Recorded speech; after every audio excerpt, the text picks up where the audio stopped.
Je vais appeler quelqu'un que vous ne connaissez pas bien. Il paraît qu'elle s'appelle Marie-Christine Tesnas de Moncel et qui va nous présenter alors, la vie affective, intime et relationnelle de la personne polyhandicapée en s'appuyant sur son regard, mais surtout sur le Centre Ressources Polyhandicap Grand Est. Donc c'est aussi un sujet qui interpelle beaucoup de nos grands, que ce soit les enfants, mais plus encore les adolescents et les adultes. Vous avez perdu quelque chose peut-être. Je voudrais juste commencer par quelque chose qui n'a aucun rapport avec mon sujet. C'est une devinette. Vous avez entendu tout à l'heure Claudia Beyacoubi vous parler de liberté motrice en disant on avait un docteur génial qui nous a appris cela. Est-ce que quelqu'un d'entre vous est capable de me dire le nom de ce docteur génial que vous connaissez tous? Redis-le-me-le. Effectivement, c'était le docteur Bruno Pollet, voilà, qui est à distance, que je salue. Et je voulais juste réparer ce petit oubli à la demande de l'équipe. Voilà. Je remonte sur mon... Ah non, Esther, c'est génial.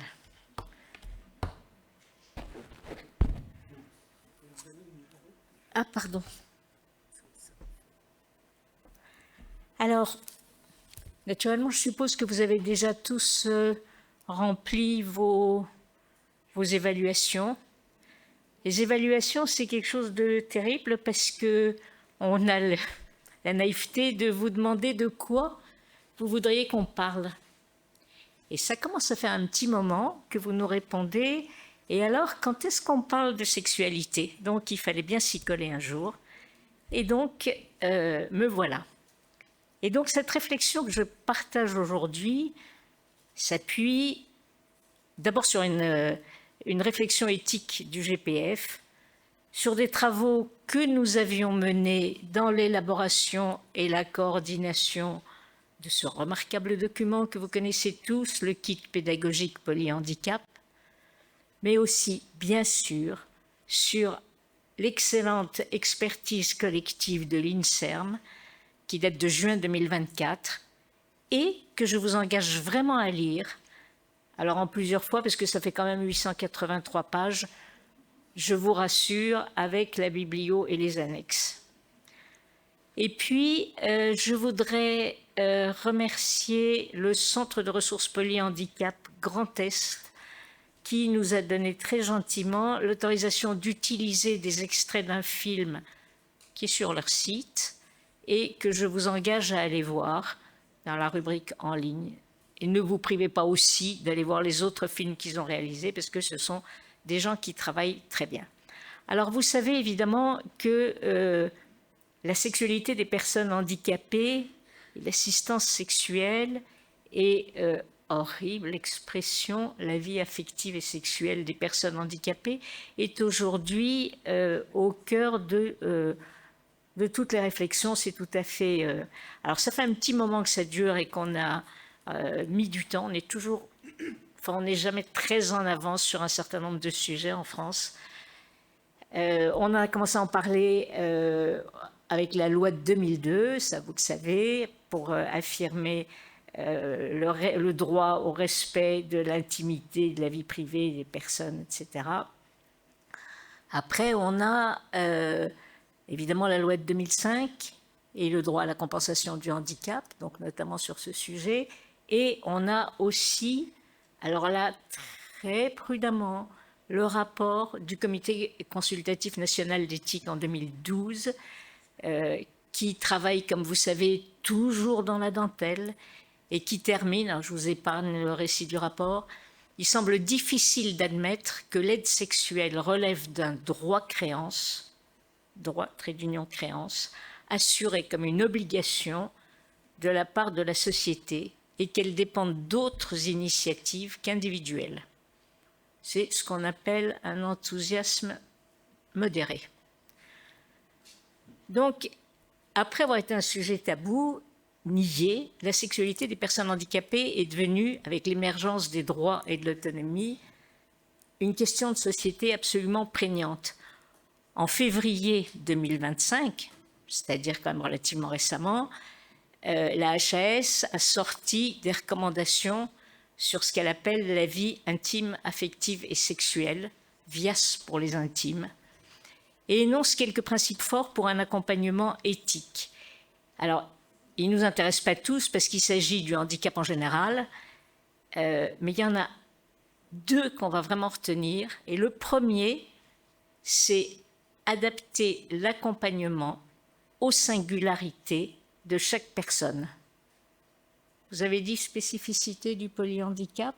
Eh ben voilà, on est dedans. Donc, la seconde chose qui était importante, c'était d'inscrire la vie affective et sexuelle dans tous les outils de la loi de 2022 et former tous les acteurs de terrain à ces enjeux. Dans ces mêmes recommandations, il y a un volet spécifique qui est dédié à l'organisation institutionnelle, à l'accompagnement personnalisé. Il y aura des fiches thématiques sur l'éducation à la sexualité et évidemment la réduction des risques, les questions de genre et d'orientation, je vous en passe, et des meilleurs. Alors, on a souvent désigné la vie affective et sexuelle. C'est un terme auquel j'aimerais beaucoup tordre le cou, parce qu'on renvoie par là à la question de l'aide à la sexualité. Alors, soit à la facilitation, je suis toujours dans le handicap en général, soit à la facilitation d'une rencontre sexuelle entre deux résidents qui se veulent du bien, comme disent joliment les Italiens, ou à un résident tout seul, qui se veut du bien à lui tout seul, et qui a suffisamment d'accès à son propre corps pour se donner lui-même un plaisir qui, pour être solitaire, n'en est pas moins réel. Dans le cadre du couple se posent évidemment beaucoup d'autres questions, notamment les questions de consentement, mais aussi bien sûr de contraception et de parentalité, pour ne citer que celle-là. Mais évidemment, ça a peu de chances de se produire dans le champ du polyhandicap. Dans ce champ du polyhandicap, comme dans celui du handicap moteur sévère, se pose la question de l'intervention d'un tiers et aussi d'une assistance sexuelle, d'une sexualité plus génitalisée que globale, évidemment, plus individuelle que partagée, et où l'affectivité destinée à adoucir la brutalité du terme n'a pas toujours sa place. Pour la question des assistants sexuels, vous le savez, la réglementation est assez stricte, je vous épargne le développement, mais ça renvoie pour la plupart les assistants sexuels à la notion de prostitution. Je vous rappelle que la prostitution est légale, c'est le client qui prend les risques et les établissements qui sont taxés de proxénétisme. Donc c'est une loi qui n'a strictement aucun sens, là où on aurait justement besoin d'une loi réfléchie, encadrante, aidante, et prévoyant les dérives et les abus possibles. La France a encore beaucoup de retard, mais ce n'est pas le sujet. Alors là, je vous évoque les difficultés que ça pose en établissement. Ne croyez pas que ce soit beaucoup plus simple pour les familles. Je peux avoir le premier film? Alors, ce sont des petits films de 2 minutes, 1 minute et demie, et ça met en situation les parents. Vous évoquiez tout à l'heure quelque chose. Vous dites aujourd'hui, voilà, il arrive à un âge, il a 17 ans, avec un jeune adulte, avec des envies, etc. Vous, ou votre mari, vous le voyez grandir, vous le voyez vieillir, vous le voyez aller vers cet âge adulte que tout le monde évoque? Alors, physiquement, on le voit. Alors, même s'il a encore des protections, il y a des choses qu'il fait, Anthony, où on se dit, ah, ouais, mais là, ouais, il grandit. Voilà. Non, mais sinon, non, parce qu'il a encore des couches, parce que je ne le vois pas du tout dans son développement me dire, ouais. Quand on va nous dire, ah, l'année prochaine, Anthony fête ses 18 ans. Ouais, enfin, voilà, je réponds à cette question. Enfin, 18 ans, peut-être majeur, mais il va pas être autonome, il va jamais être autonome, ça va pas être un grand. Enfin, il sera toujours avec ses problématiques, quoi. Donc peut-être 18 ans, mais non. On le voit parce que avec le papa, on a décidé que quand le papa est là, c'est le papa qui change Anthony. Parce qu'Anthony, c'est un jeune homme et que peut-être que se faire changer par moment, c'était pas non plus très, très agréable.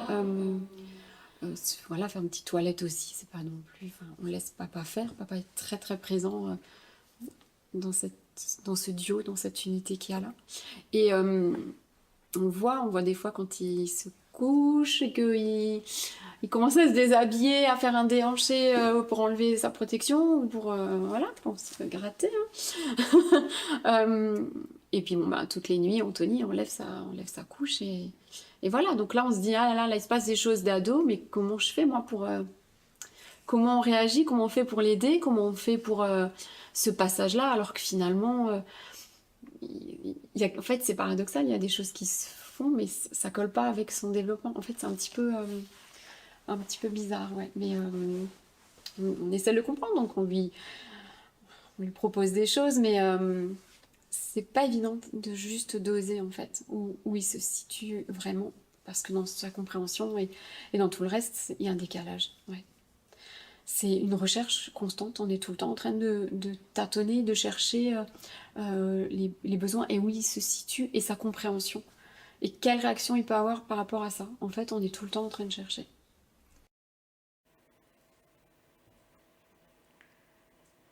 Donc vous voyez que la maman n'est pas très à l'aise. Et c'est vrai que la sexualité reste en général un sujet relativement difficile en raison de son immense complexité, des diverses formes qu'elle peut revêtir et de la représentation qu'on en a, qui change évidemment d'une époque ou d'un lieu à l'autre, d'une civilisation à une autre, des limites qu'on va appeler culturelles et qui peuvent être d'ordre éthique ou religieux, souvent intériorisées au point de constituer une norme. Ce qui n'est pas simple, c'est que cette norme peut être en conflit avec la vie sexuelle que je vais qualifier d'ordinaire, c'est-à-dire hors du champ de handicap complexe et notamment du polyhandicap, qui n'est en général et normalement gouverné que par le désir et le consentement mutuel avec la variété de pratiques que l'on sait. Et ce qui va complexifier encore plus notre approche de la sexualité, c'est que nos représentations sont souvent cachées, non dites, voire tabous, car elles touchent en réalité au plus intime, voire au plus secret de chacun. Et ça pour les personnes ordinaires. Alors imaginez un peu la complexité pour les personnes polyhandicapées, vous venez le voir, dont on ne sait même pas toujours précisément la conscience qu'elles ont de leur propre corps. C'est ce plus intime, ce plus secret dont on vient de parler, qui nous met tellement en difficulté lorsqu'il s'agit de personnes aussi dépendantes, autant en difficulté d'expression orale, même si l'expression corporelle est parfois plus parlante que n'importe quoi. Alors, on ne prétend pas ici apporter de conclusion ni de réponse aux nombreuses questions qui se posent, mais peut-être simplement aider à se poser les bonnes questions. C'est là où vous allez voir à quel point je suis sympa. Vous êtes avec 1000 questions, vous allez repartir avec 2000. Et donc, on parle de questions et pas de réponses, parce que devant l'hétérogénéité des profils de polyhandicap, la disparité et l'intrication des atteintes, il va de soi qu'il n'existe pas de réponse unique. J'en reviens au premier principe d'Ereco HAS, adapter l'accompagnement aux singularités de chaque personne. Et je vous donne quelques points fondamentaux de l'expertise collective INSERM, dont je vous parlais à l'instant, parue en juin 24. Par rapport à la question de la vie sexuelle des personnes polyhandicapées, le tout premier écueil à éviter est de plaquer nos propres représentations ou notre expérience, ce qu'on a tous tendance à faire, sur les personnes polyhandicapées.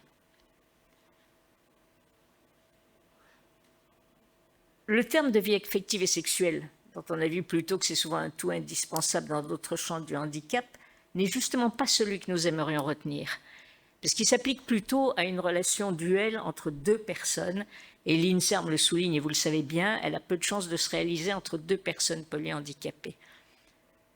Mais, si je veux lui tordre le cou, c'est parce que justement la vie affective des personnes polyhandicapées est une vie, on en a parlé toute la journée, est une vie traversée d'émotions, potentiellement riches et denses, car leurs capacités affectives et relationnelles sont particulièrement développées, même si ça n'apparaît pas au premier coup d'œil, mais un peu d'observation ne tarde pas à en convaincre la personne la plus étrangère à ce monde. Et je n'en veux pas d'autres exemples que leur empathie exceptionnelle, qui fait qu'on emploie assez communément la métaphore d'éponge en parlant d'eux, empathie qui leur permet de savoir immédiatement ce que vous éprouvez, et j'irai même plus loin, quel genre de personne vous êtes, à travers ce que vous ressentez pour elles. C'est attesté, en tout cas par de nombreux parents. Si j'insiste sur ce point, c'est pour souligner à quel degré les personnes polyhandicapées sont sensibles.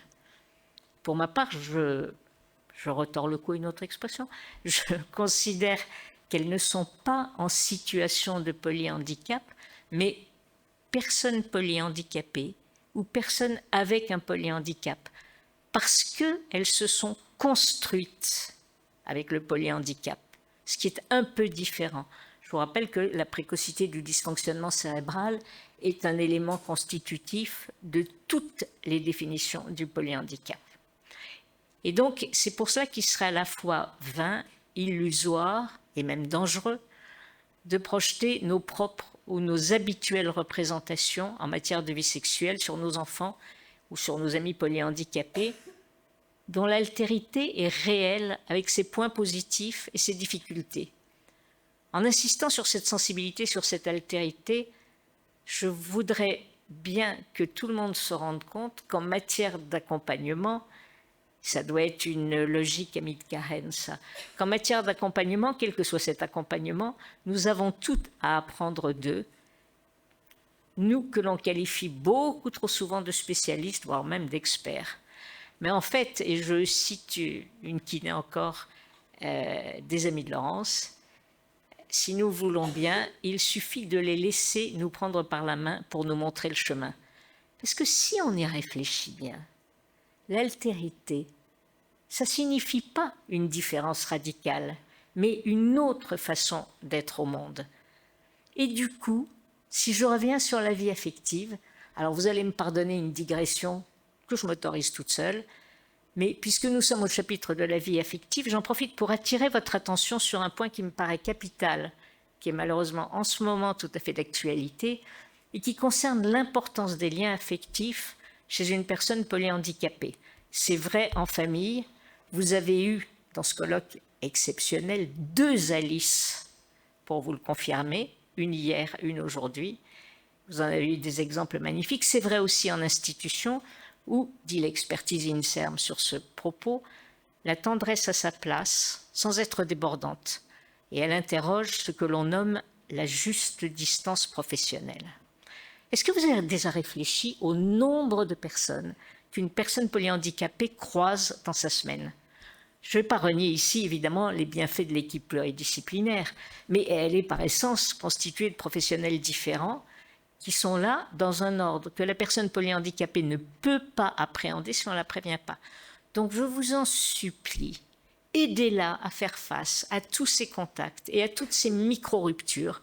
Quand il y a un changement d'équipe, un changement d'infirmière, quand vous partez en vacances, tous ces petits événements doivent être dits et les personnes nommées autant que faire se peut. Je sais que c'est très difficile à l'heure actuelle, mais s'il vous plaît, faites-le. Et donc, pour en revenir au rapport entre la vie affective et sexuelle, il n'est pas si évident dans le champ du polyhandicap. Nous savons bien l'importance de la vie affective et qu'elle n'implique évidemment pas de connotation sexuelle automatique. Et nous savons aussi que les pulsions sexuelles peuvent se passer d'affect. Évidemment, si on a la conjonction des deux, c'est Byzance. Mais sinon, c'est sans doute un abus de langage. Il faut aborder maintenant une dimension qui est capitale chez la personne handicapée et dont on a déjà parlé au cours de ce colloque, c'est celle de sa sensorialité. Nous savons que les personnes polyhandicapées vivent souvent avec une dysensorialité qui peut se traduire en hyper ou en hypo. On y pense dans les troubles de la vision, on y pense dans les hyper ou les hypoacousies, par exemple. Est-ce qu'on y pense suffisamment souvent dans le toucher? Certaines personnes ne supporteront pas un effleurage ou un contact appuyé, ou même une douche. D'autres, au contraire, seront moins sensibles au contact corporel. C'est une dimension essentielle, comme ça a été dit hier dans l'intervention sur la stimulation basale. Souvenez-vous d'un exemple qui a été donné par Catherine Maurice à propos d'un jeune homme où elle s'exprime à sa place et il dirait « Quand elle lave mon visage avec le gant, je n'aime pas trop, je me sens envahi. » Et il ne s'agit que du visage. Cette sensorialité, parfois en sommeil, parfois en hyper-éveil, est capitale quand on aborde le sujet du corps, de la sensualité et de la sexualité. Et là, le rapport INSERM aborde quelque chose qui me paraît très important et très intéressant, mais j'en suis désolée, qui ajoute encore de la complexité. Qu'est-ce qui relève de la sexualité et qu'est-ce qui n'en relève pas? Je cite là le rapport INSERM qui dit « La plupart des professionnels et des parents voient la puberté atteindre ce corps comme par effraction, sans qu'elle ait de sens, puisqu'il n'y aura dans leur esprit ni sexualité, ni procréation. » On peut se trouver effectivement face à des manifestations visibles de cette sexualité, qu'il s'agisse d'érection, première manifestation visible, ou de tentatives ou de demandes apparentes ou interprétées comme elles de masturbation. Est-ce que je peux avoir le deuxième film, s'il vous plaît?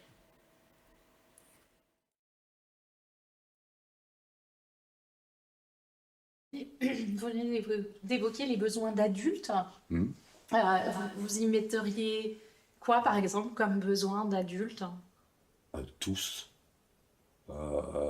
Culturels, d'échange, de niveau de langage, d'activité, sensorielle, sexuelle, tous les besoins qui peuvent être liés à ce qu'on a tous vécu, c'est-à-dire une puberté, des désirs, la découverte de notre propre corps, pourquoi pas la découverte du corps des autres. Donc c'est tout un questionnement qui fait que oui, c'est le passage à l'âge adulte. C'est des questions qu'on se pose depuis longtemps, nous, dans la cellule familiale. On échange beaucoup ici avec les différents intervenants. Comment dire ça? On sait que le sentiment ou l'envie ou les hormones font qu'il y est. Est-il en capacité de se satisfaire? Il semblerait que plutôt oui. Est-ce qu'on lui laisse le moment? Oui, aussi. Est-ce qu'on doit aller plus loin? Est-ce qu'on doit lui apporter d'autres solutions vis-à-vis de gens qui pourraient l'assister dans une sexualité ou dans une sensorialité? On se pose la question, est-ce qu'on n'ouvrirait pas quelque chose qui serait une frustration plus qu'un plaisir? Enfin, tout ça est très complexe. Le sentiment amoureux, tout du moins de... Comment ça? On sait qu'il tombe amoureux. Moi, je sais et je sens qu'il peut tomber amoureux. Pardon. Est-ce que je dois l'aider? Je ne sais pas.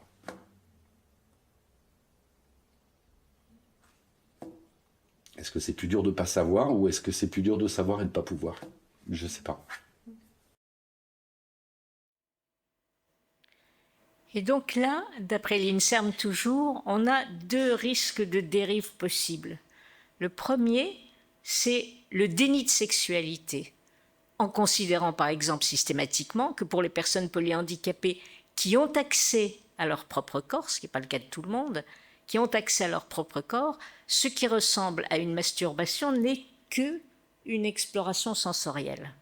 À l'inverse, continue l'expertise INSERM, on peut surinterpréter cette activité de manipulation des organes génitaux en la percevant comme une activité sexuelle, ce qu'elle n'est pas nécessairement, car les organes sexuels sont aussi source de sensorialité et de plaisir, sans qu'ils se rapportent nécessairement à du sexuel au sens habituel du terme ou à de l'auto-érotisme. L'exploration des zones érogènes du corps n'est pas toujours érotique, comme on peut l'observer chez les très jeunes enfants. Distinguer plaisir sensoriel et plaisir sexuel n'est donc pas vraiment évident, et le risque de déni de sexualité est sans doute aussi délétère que le risque d'hypersexualisation. Alors je pense que là, le rapport INSERM pose une vraie question qui est probablement une des plus difficiles à résoudre. En tout cas, ce qui reste vrai dans les deux cas, c'est qu'il s'agit de plaisir, ce qui est une dimension évidente et nécessaire, et ce que la Haute Autorité de Santé elle-même appelle dimension essentielle du bien-être. Et il est extrêmement difficile d'y répondre, comme pour le reste, parce que ça pose énormément de questions. Alors, l'expression de la vie sexuelle en institution, ceux, on en a parlé tout à l'heure, qui peuvent accéder à leur propre corps, pour lesquels la reconnaissance et la tolérance de certains de ces actes intimes ont leur place en institution, sous conditions d'intimité et d'isolement, ce qui n'est pas toujours facile, je pense aux externats par exemple, et ben c'est déjà un petit peu moins compliqué parce que l'adulte, le professionnel adulte n'est pas obligé de s'en mêler. On peut avoir le prochain.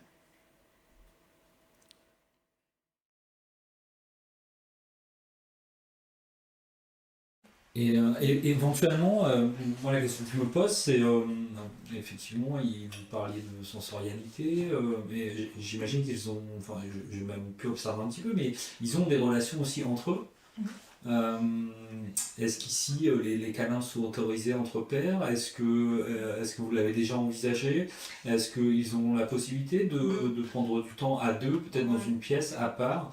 Enfin voilà, comment vous envisagez ça, vous construisez ça? C'est pour ça quand j'abordais l'usager qui disait bah voilà, j'aimerais faire l'amour avec quelqu'un, bah, c'est vrai que cette personne a un rapport un peu plus proche avec notre usager. Mais cet autre usager n'a peut-être pas cette notion-là, en fait. C'est ça la problématique. Voilà, il y a ça aussi. Il y a ce côté, déjà... Moi, je veux, mais est-ce que l'autre veut? Et il y a certaines personnes où on ne peut pas avoir l'accord ou le désaccord. Voilà, où s'arrête... Donc après, voilà, il peut quand même faire... on voit qu'il y a des gestes d'amitié, il va chercher la main, il peut rester des heures à côté de lui à lui parler, ou lui mettre la tête dessus, on voit qu'il n'y a pas de repos, etc. Il ne repousse pas, mais en tout cas, c'est vrai on n'a pas eu une demande... c'est du coup... De la part de quelqu'un. Oui, quelqu'un a fait une demande et on lui a expliqué justement, peut-être que cette personne n'a pas ces capacités cognitives d'eux, mais il avait fait quand même la demande, effectivement, si il pouvait s'isoler, avoir un temps... Voilà, mais bon. Ouais, après c'est compliqué. Ouais, c'est compliqué.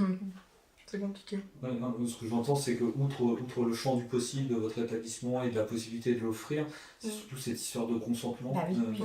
Il y a ça, et puis la question de se poser de, comme on a un accueil de jour, il n'y a pas de lieu propre à eux, en fait. Il n'y a pas de chambre, il n'y a pas de... Voilà. Donc tout ce qui est respect d'intimité, et puis est-ce que c'est les endroits appropriés pour faire ça, quoi. Donc c'est quasiment l'offre aujourd'hui qui représente votre service, c'est-à-dire un accueil de jour, mais peut-être pas forcément propice à la vie intime, ou pas forcément autant peut-être que dans votre... Ça peut être quand même... On fait quand même des choses qui sont quand même intéressantes, c'est-à-dire que on a certaines personnes ici qui prennent des douches, ou simplement ça. Je sais que certaines personnes avec leurs parents n'ont pas le droit de toucher, de se découvrir. Et ça, on sait qu'en tant que professionnel, on lui permet de le faire du coup plus qu'à la maison, parce que on a une relation différente, c'est pas notre enfant, donc voilà. Et donc ça, on sait que par rapport à un accueil de jour ou 365, on peut le faire quand même. Il y a des trucs quand même qu'on peut faire et qu'on fait. Mais voilà, on sait qu'il y a des limites. Mais... justement, quelles limites? C'est un peu ça la question. Alors effectivement, doit-on aller plus loin pour les personnes qui n'ont pas accès à leur propre corps? Et là je veux bien le suivant. Et après, allez-y. 2 petites minutes. Je pense que c'est intéressant et merci aussi.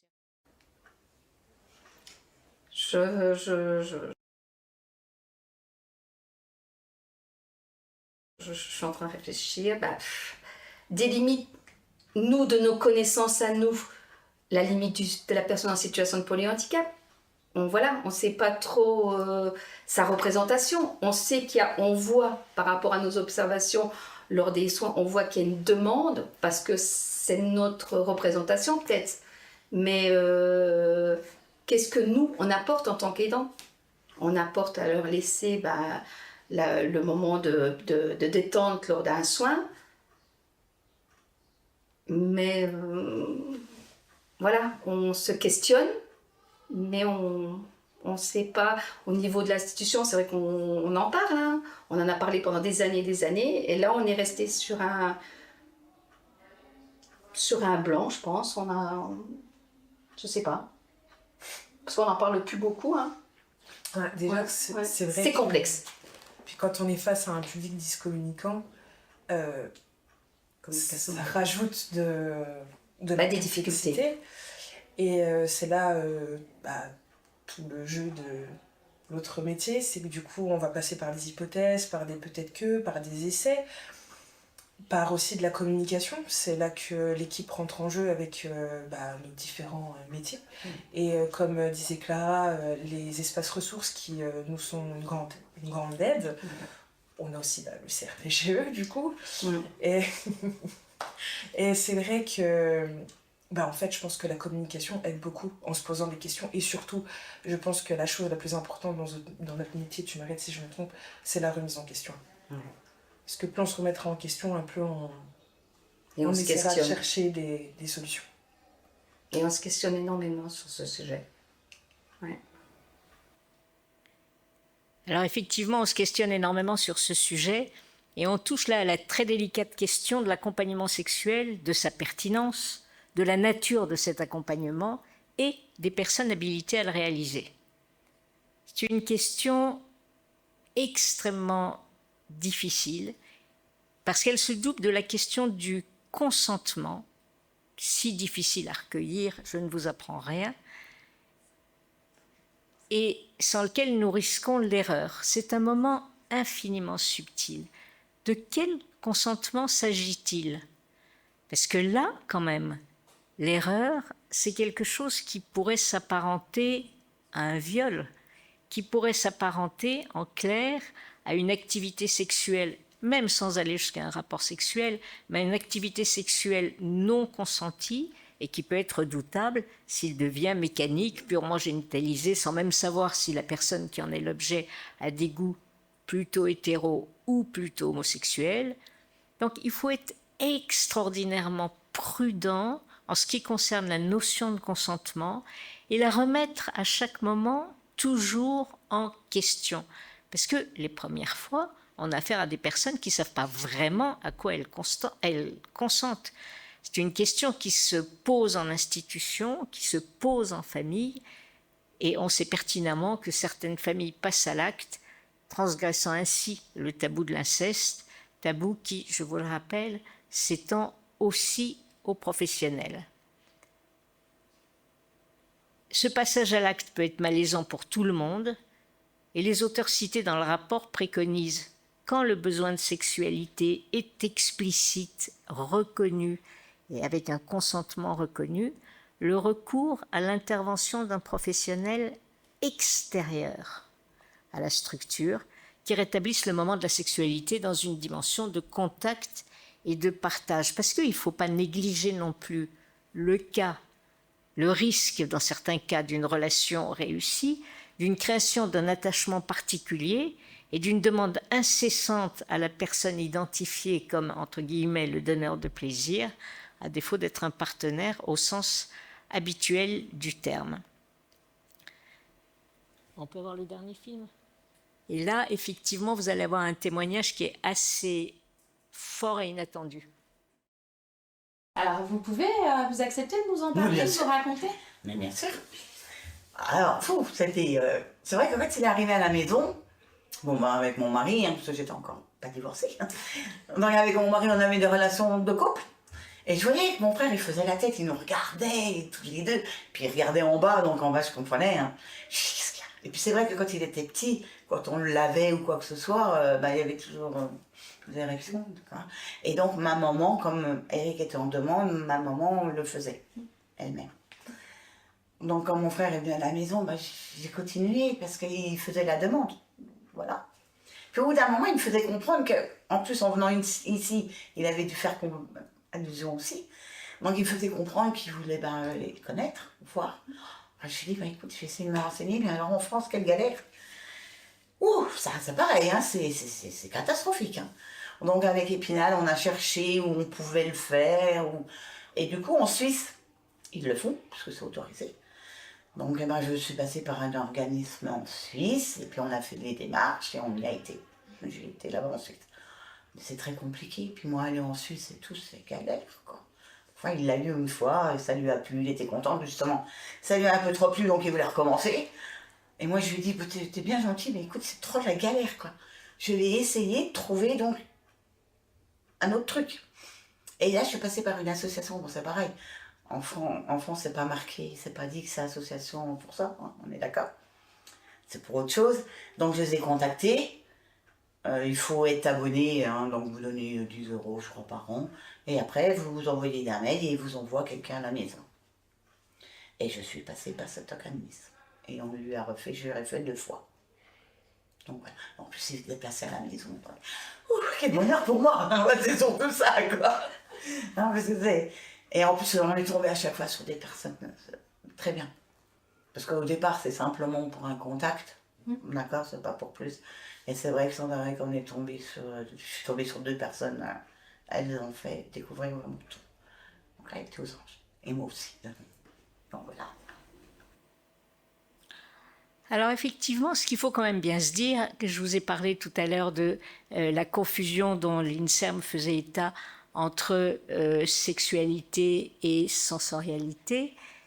Dans le cas des personnes polyhandicapées, il faut vraiment réfléchir à 2 fois avant de projeter ses propres représentations. Il faut réfléchir en transdisciplinarité, y compris avec des professionnels de la question. Je ne parle pas des travailleurs du sexe, je parle d'associations concernées. Pas intime à dire, c'est les associations qui s'occupent actuellement de la sexualité des personnes handicapées, ne comprennent pas forcément ce qu'est une personne polyhandicapée.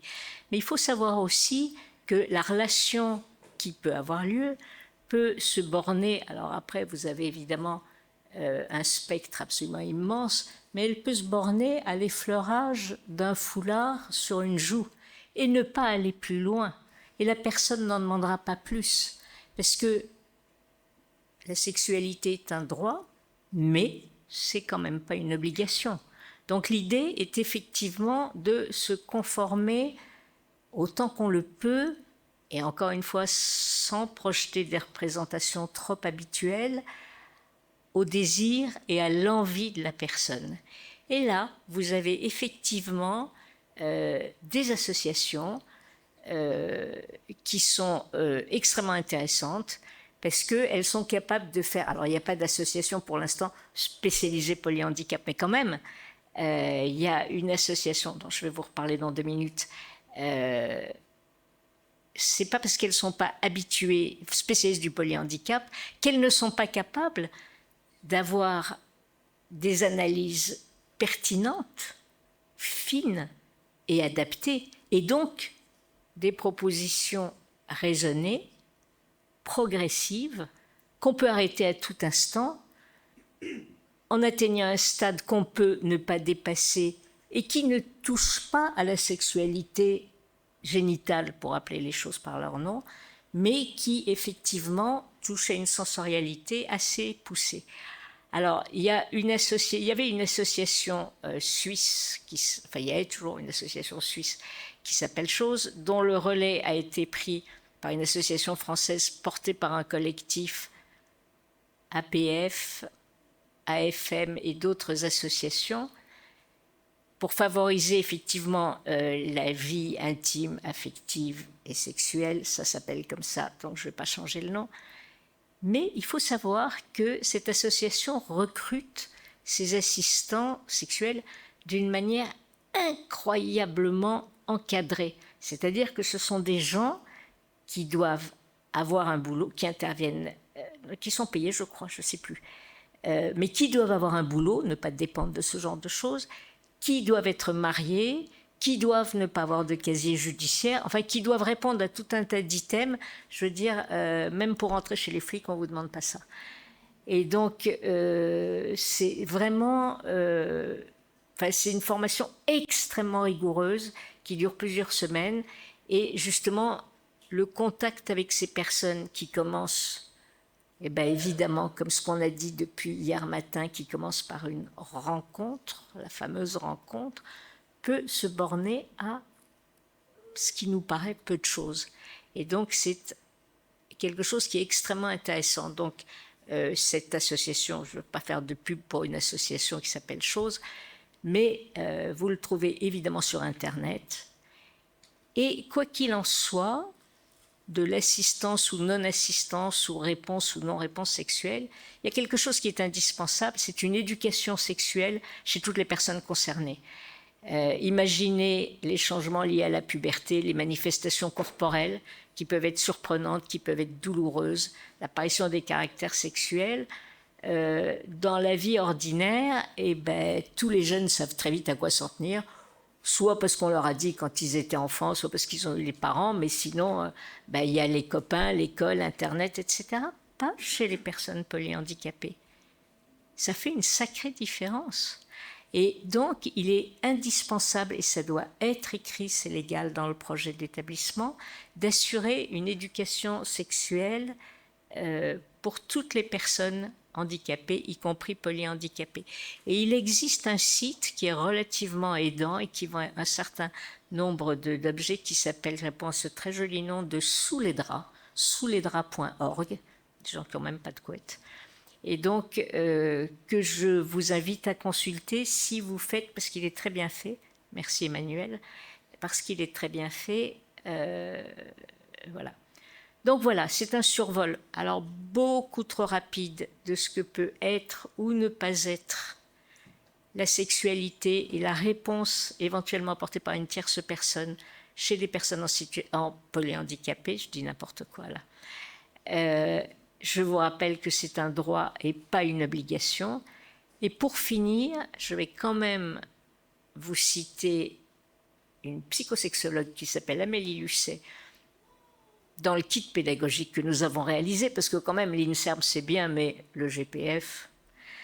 Donc, la sexualité est un apprentissage tout au long de la vie, basé sur des facteurs biologiques, psychologiques et sociaux, mais aussi sur des sensations et des explorations en interaction avec l'environnement.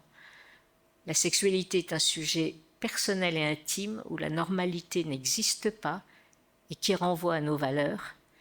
Elle peut inclure un certain nombre de dimensions et fonctions, mais toutes ne sont pas toujours vécues ou exprimées par chacun. Je vous remercie.